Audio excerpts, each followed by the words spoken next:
I've known Hurley for a long time, and I think he would approve of all those versions. There was a What Next Records in the early 90s tried to do a Hurley cover compilation.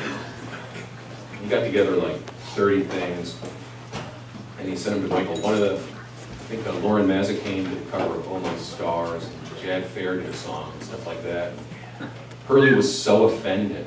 He's going like, Lauren Mazzacane, you can't even sing in tune. And the Jad thing just like put him over the top, and the guy had spent thousands of dollars putting this thing together, and he just said, absolutely not. You cannot do this because of those guys. But, you know, I think everything tonight he would have really been into. If he could come into this country, I'm sure he would. Anyway, this is stuff from a book that I think Benoit and I first started talking about this like 7 years ago or something, and it took him a while to convince me to really do it because these are early pieces, mostly from 78 to 83, pre-forced exposure stuff. And at that time, I was writing stuff that I wasn't necessarily that happy to have to retype, but it was harsh. But I decided not to change any of the words except some typos. And so there are some things in this book that I wrote in a style that was so derivative of Richard Meltzer that I feel as though any money that I ever get from this I should probably give to him. But I'm not going to.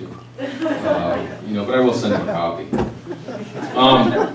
But this is the first thing is a piece that Benoit requested me to read, and it's from a column that I did in the LA Weekly in the early '80s. It was called "Tongue Wrestling in a Hot White Void," and this one was about a big David Bowie concert that was about to come up. About the only way I'd go to see David Bowie perform would be if set event's climax was the Thin White Duke's death by blowtorch.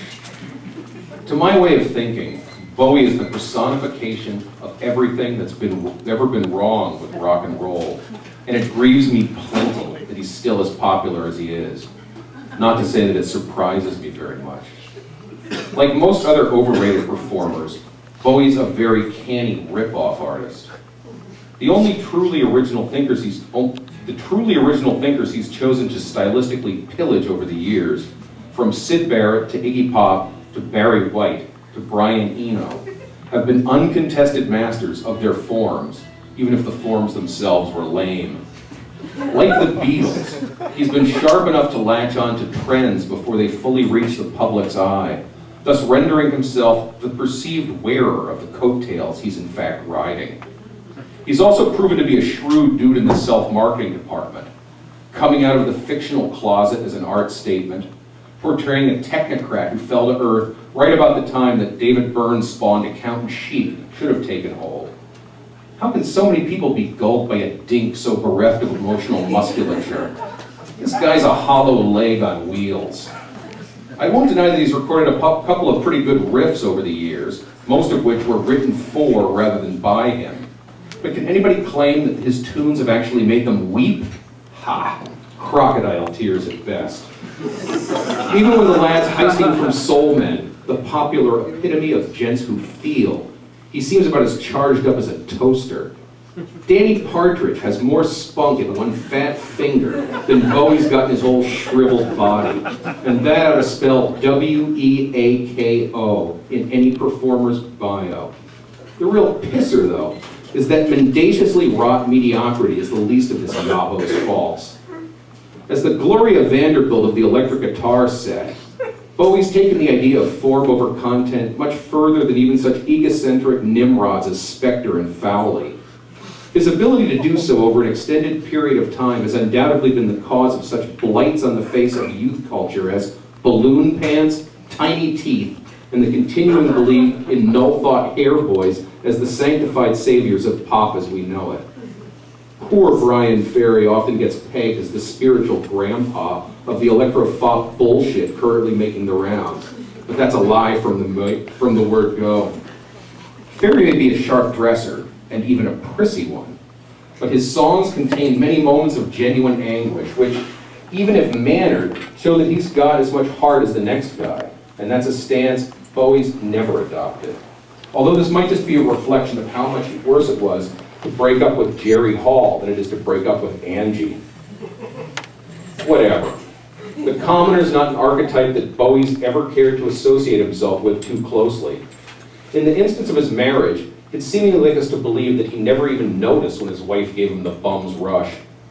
Bowie has built his whole shtick on a self-congratulatory dumbness or numbness that he attempts to foist off as the symbolic way to go for an ubermensch proper. In The Man Who Fell to Earth, his brainy character gets Candy Clark in the sack, and rather than do anything smart, he covers her with some awful kind of jelly. Sure, you say, it was only a movie. But that routine was completely in the spirit of Bowie's projected image, and I wouldn't be too surprised if the forever and ever mentioned at the end of Heroes was first envisioned as something along those lines. Blech. If you're going to be a style proselytizer, wouldn't it be sensible to at least pick or choose a good style to promote? Yeah, it would. But Bowie's so feeble-minded and has so little conviction in his belief that he's always prepared to hop on the next bandwagon that promises to have an extensive dress code.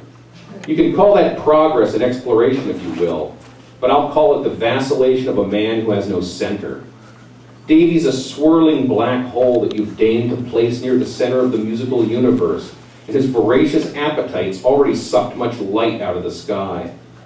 His master's voice robbed Iggy of his juice much more efficiently than years of heroin addiction could. Lou Reed's official break with the legacy of the Velvets, Transformer, was so effectively nambified that it's taken him over a decade to even begin shaking off its cutesy pie dynamics. And what about Hunt Sales? Bowie's already more powerful than a dwarf star, and he's got to be stopped before he draws everything into his horrible vortex. Have you noticed the way his kisser's been caving in over the past few years? That's just the beginning. Either boycott the bastard's output or prepare to kiss your ass goodbye. Don't say I didn't warn you. Yeah.